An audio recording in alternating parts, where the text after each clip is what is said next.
Say YouTube, how's it going? Welcome to Lakerland. It's cold. Now that the regular season is wrapped up, I'm here to talk about the absolute incompetence we've seen over the last year and a half, specifically from the coaching position, from locker room and media drama to peculiar sets, tanking players' confidence, and a slew of other things. The Laker faithful has seen it all this year. I just want to say this before I get started. Darvin Ham should be thanking Russell Westbrook for securing this job. My God, for those of you all who don't remember, the Lakers got rid of Frank Vogel April 11, 2022, and they hired Darvin Ham on June 3rd, 2022. A big reason of this was the underwhelming regular season that the Lakers had that year. The team was just absolutely horrible. A big part of that was Westbrook not fitting contractually and just the play styles just not meshing in general. And another reason of that was Westbrook's inability to get along with and listen to Frank Vogel, a championship winning coach. Makes no sense. But in comes Darvin Ham, a person who's seen as a player coach, a guy who can actually garner the respect of Russell Westbrook. And you will presume that'd be a match made in heaven, but it wasn't. The Lakers would go on to have another losing stretch. Now, I don't want to put too much blame on Darvin for the stretch in which he played in the Westbrook era, but I will hone in on this year that just passed, the 2023-2024 season, as this was Darvin's first full body of work with a good roster. Coming into the season, it was consensus that the Lakers had some of the best all-season pickups and moves.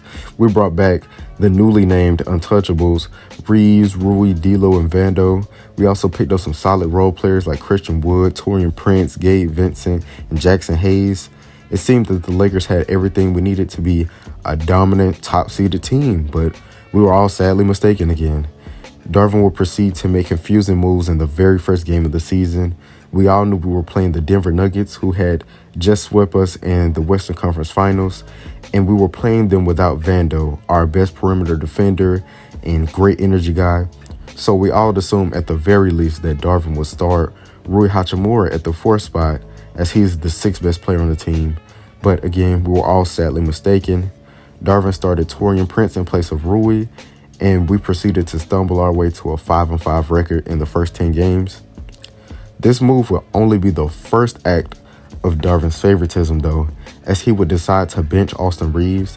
Now, I completely understand the premise of the benching because Austin was not playing up to par or his standards at all. 13 points, 4 rebounds, 4 assists, 43, 30, 81.5 shooting on 2.5 turnovers a game. That's just not Austin Reeves at all. It's not what we expect from him. The problem, though, comes in with Austin's replacement and the duration of the benching. Austin Reeves was benched 24 games for playing bad in the first 8 games of the season. And that's just completely outrageous to me. There's nothing you can say to make me understand that. And he was also replaced by Cam Reddish, who put up a stat line of 8 points, 1.8 assists, 2.7 rebounds, 1.5 steals on 42, 34.5, 92. And the 92 is inflated because he only took 1 free throw a game. And majority of these games, Cam Reddish is just straight up an offensive liability. And at times, he is a defensive liability. And even when he isn't a defensive liability, his defense isn't good enough to justify him being on the floor over other players on the team. Darvin's favoritism, however, would continuously pop up, but I just want to take a minute to speak on the rotations for a minute. It's obvious when a coach doesn't have a philosophy and they're grasping for straws or just any answer to win. None more obvious than Darvin Ham this season, though. We have seen 3 guard variations of D'Lo, Reeves, Prince, Spencer, Reeves, D'Lo, and now that Gabe Vincent is back healthy, we're seeing Gabe, Spencer, and Reeves.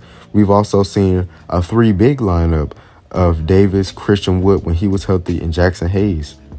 We've also seen lineups where Braun, Rui, and even Vando was at the 5. It's just clear Darvin doesn't know what he's doing or what he's shooting for with his team. The worst part of all of this is that Darvin has defenders and people that won't hold his feet to the fire. Genie bus. The part that kills me about these rotations, though, is that players like Max Christie and Jackson Hayes were wasting away on the bench.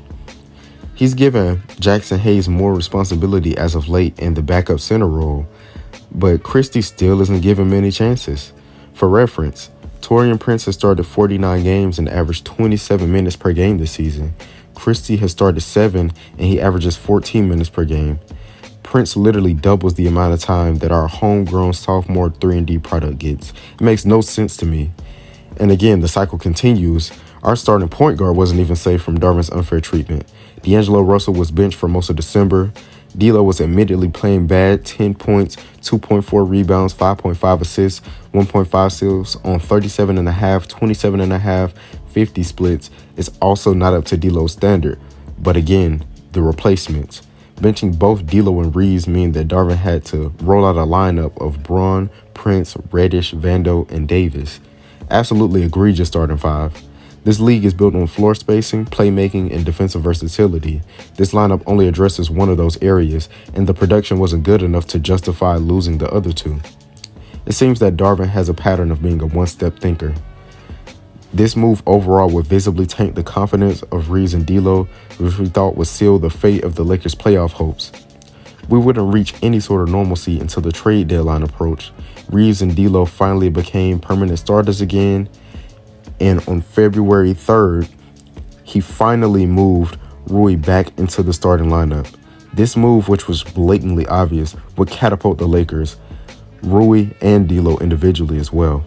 D'Lo averaged 21 points, 7 assists, 4 rebounds on 2 turnovers flat, shooting 46, 41, 88 from the deadline to the end of the season.